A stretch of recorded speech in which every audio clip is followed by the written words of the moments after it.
Hi everyone, my name is Vina, aka Miss WOC Reader, and welcome welcome back to my channel, and welcome to my December final wrap-up.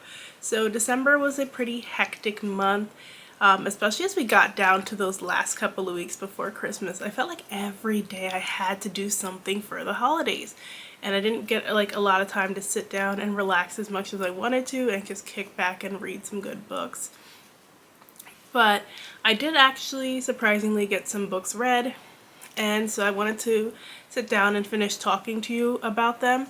So where I left off was I was reading Breakup from Hell by Anna Devia Cardinal, and I actually did for the most part end up enjoying that book. So as I had mentioned previously, I do feel like it was definitely a book for the teens, which is good. I feel like there's not enough of these books on the shelves that, despite being in the YA section, actually feel written for that high school audience. So I think especially for the ones who are kind of like a little bit reluctant to read and they like a good fast-paced book, I think this would be enjoyable for them because it starts off very fast-paced and engaging.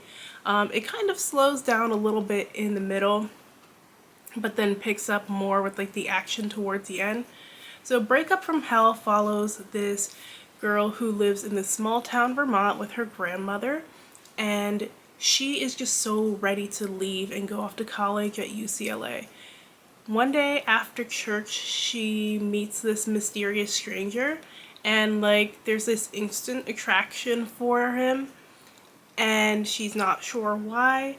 And she also notices like these weird things happening around town ever since he came, and then later discovers that he is actually one of Satan's spawns. Now then she and her friend kind of have to save the town from an impending apocalypse. So I thought that it was a pretty good time overall. Could have been a little bit stronger towards the end, but I thought it was very funny, and I think like it left the ending open enough that if they wanted to do a sequel book and make this into a series, that they could read do that. With my niece The Perfect Show by Reese Ekman, and The Perfect Show was just like this chapter book following a family who runs a cat cafe. So they run this cat cafe where they try to get these cats adopted. We're following the daughter who she sees that everybody's really interested in the dogs at the county dog show, and she wants to do something to get people to adopt more cats. So she decides to enter the cats at the dog show, and then upon entering them, she's struggling to train them. It doesn't seem like the cats are ready, so she has to come up with a unique idea to get people to be interested in adopting the cats. And this was just a chapter book I was reading with my niece. Like, I've been buying her books to try and get her more engaged with reading, and so I'll buy some of these like chapter books so she can sit down and read them with me and her sister. I try to buy ones with children on them who look like her, and so we're just testing the waters to see what she likes reading. So then my next read was Love in Winter Wonderland by Abiola Bello. And this was one that I was pretty excited for because it is a Christmas set YA romance. It does take place in the UK. This was published by a UK publisher. And I did like it at first, like, so it definitely brought the winter vibes, and there was like some cute stuff in it. I felt like it could have gone a little bit harder with Christmas. It was very interesting because this is set in the UK, written by a UK author, and it was published for the UK, but it read very American, surprisingly. Like, a lot of times when I read books that are set in the UK by Black British authors, there is a little bit of like a language gap, even though it's English, that I have to adjust to. And I didn't have to do that here. I don't feel like there was a lot of Black British vernacular spread in it throughout. Like, you had some words here and there, but it wasn't anything that would throw you off. And So we're following these two teens. It says enemies to lovers on the back of the book. It is not enemies to lovers. They lied. Basically, they have this misunderstanding the first day they meet with the spilled drink, and then like the next day, our male character Trey is still mad about it, but then he quickly gets over it. So you're following Trey and Ariel, and they basically are trying to save this Trey's family's bookshop from closing down right before Christmas. You do have to suspend a lot of belief with this one because it definitely is one of those books where they take the Christmas timeline and try to stretch it longer than it is. Like, realistically, I don't feel like there was a way to do this big campaign to save the shop right before Christmas, because I mean they had like 2-3 weeks tops. They're trying to save the shop. It's in danger of closing. They launched this big campaign that has like all these like celebrities, including like Rihanna was posting about this bookshop, but it's still not like, it's enough to get people to come in and take pics, but it's still not enough to get people to buy. So they're trying to come up with ways to compete with the local franchise to get people to buy. This was supposed to be like them slowly falling in love, which they did, but like I feel the mistake that the author made was she had given Trey a girlfriend from the start of the book. He has this long-time girlfriend, and she waits way too long for him to break up with this girl. So like you're following Trey and Ariel, but the whole time he has a girlfriend, so he's cheating on her. Like he's emotionally cheating on his girlfriend throughout and acting like he's doing nothing wrong. And then even later in the book, like his mom and dad are like, you don't need to be hopping from one relationship to another, but that's like exactly what he does, because by the time that they broke up, I think it was like after the 75% mark, and he wasn't being a good boyfriend to that girl. It was like he was like dancing with another girl at her birthday party. I feel like all the cute moments between Trey and Ariel kind of got undercut because at the end of the day, he has a girlfriend. Like, why is he meeting up with you to go to the movies and like lying about it and stuff? And then because of him breaking up with his girlfriend so close to the ending, like we get a rushed connection between Ariel and Trey, because it's like he wants to take time off to get to know himself, but we still have to give these two a happy ending. So it did feel kind of like she got the consolation prize. So that's where the book kind of falls apart for me. Like there were some cute scenes around the city, and like they go to this Christmas fair, but like I couldn't get behind it as a romance. Like I feel like the author got too caught up in the drama of it all and lost the story along the way. So then I read Blood Marked by Tracy Deonn. I do have a full review of this one up, so if you're interested in my full thoughts, check it out. But this is of course the sequel to this is sequel to Legendborn, and I'll just say flat out, I didn't care for this book. People say this is Brie's story, but Brie really felt like a supporting character within her own story. She is too busy focused on everyone but herself, and by everyone I mostly just mean Cel and Nick, because it's not like she's focused on the other black people in the story. I feel like when other black people came on the page, it was just to see how they could help Brie, and then when they couldn't help her, she kind of got frustrated and upset. She was taking non-black people into black safe spaces, which is a definite no for me. And so overall, I did not enjoy it whatsoever. I thought the writing was very clunky. I thought like it felt like we were just throwing stuff on the page to buy time while they try to save Nick. And I felt like the world building was still way too info dumpy, and we had a lot of scenes that were just wash, rinse, repeat, where Brie is doing something stupid and then they have to rescue her. Then she admits she does something stupid, and then she continues to act irrationally and do the same stupid type stuff over and over again. And the fight scenes were not good. Like, I've mentioned it a couple times, but not everybody who writes fantasy knows how to write good action scenes. And these weren't great fight scenes too. So we got so many scenes, and they just felt very hollow.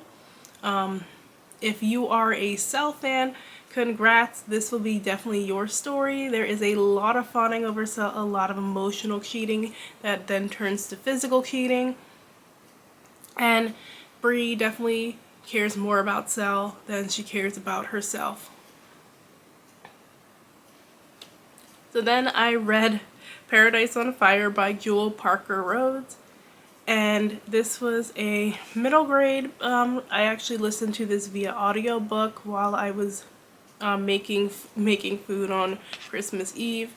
And it started off with a very interesting premise. So, like, you have these kids who are taken from these major cities, and they are flown out to California. Now, it was very unrealistic that people who were from all these different major cities ended up on the same flight to California. Absolutely not. That would never happen.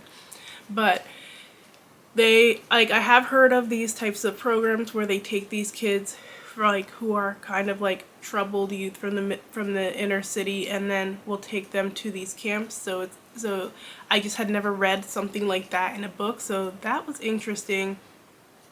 They have this time to connect and really like figure out some of their troubles, and I thought that part was cool. But then it took a turn where the author obviously had this story she wanted to tell about the California wildfires and the destructions they caused, and the ending just did not work for me at all, because like we were getting random deaths, but they felt hollow because I don't feel like we ever got to really know these characters. And like it was kind of left murky too. I'm like, did these people die? And like we're just gonna act like we just moved on? Like, it was weird. So yeah, I have read Jewel Parker Rhodes before. I know she is a very popular author. She's a very acclaimed author. I get what she was trying to do here, but the execution was not it. And so then I read Someone Had to Do It, because by Amber and Danielle Brown. This is their debut novel. It is a thriller, and it follows it actually follows two POVs. So it follows one of a black girl who was interning for a major fashion house, and it also follows the POV of this white model who is the daughter of the head of this major fashion house. And this is a thriller that is like, this story was ridiculous. Like, it was engaging, but it was very ridiculous, and I think the authors made a mistake by making the white girl too evil and the black girl too naive, because somebody, like, the black girl was supposed to be from the streets. No one from the streets would ever act like this. So basically she overhears this white girl and her friends talk about killing her father so that she can get her trust fund money. And she's obviously shaken up. They kind of track her down and kind of threaten her to keep her quiet. And yet still her dumbass acts shocked that they actually follow through with the killing. And it's like, girl, what do you mean you didn't think they were actually serious? But you clearly thought they were actually serious when you overheard it. And then they, of course, try to frame her for the murder. Her boyfriend already told her to stay away from these crazy people, that she didn't know what she was getting into, but she wants to take their bribes and stuff. And then, like I said, they frame her into like this very like ridiculous scheme that made no sense, and she has to try and clear her name. I did think the fashion parts were very well done. Like, I know the authors both have a fashion background, so if they were writing like maybe like an amateur sleuth mystery about a fashion house like in the future, I'd definitely be engaged with that. But I'm not sure if thriller is their calling. Like, this book also had an obscene amount of sex, like where it made no sense. Like, you can't just throw spice into a book for the sake of having spice. I'm like, nobody thinks about sex like the way people were thinking about sex here, where your mind just goes randomly to it at the most random points of the conversation. And like, we were getting random sex scenes that just so felt out of place. Like, we don't need to be watching these characters have sex when we could be developing them in other ways. Like, it was just weird. But, like, this book is just, like, a quick read, but, like, mostly a hot mess.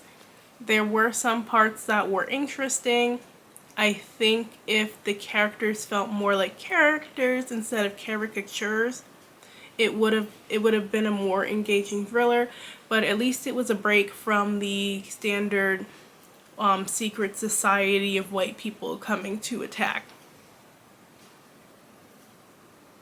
And then I read Sincerely Sicily, which is by Tamika Burgess, and this was probably my best read for the month of December. I think this is the only one I gave 5 stars to, and I really enjoyed this middle grade series. So we're following Sicily. She has to start this brand new middle school, so she's going to be away from her friends, and she's very upset about that. So she's trying to make new friends at this school and fit in. At the same time, she is trying to get back into writing. She used to write in her journal, however she stopped when her grandfather dies.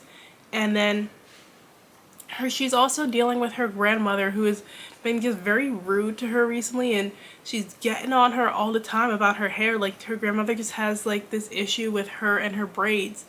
So we're following Cicely trying to navigate the school, navigate reconnecting with an old friend, navigate new crushes, and then also she has to deal with her identity because they do this project where they have to talk about their heritage in class, and she is Black Panamanian.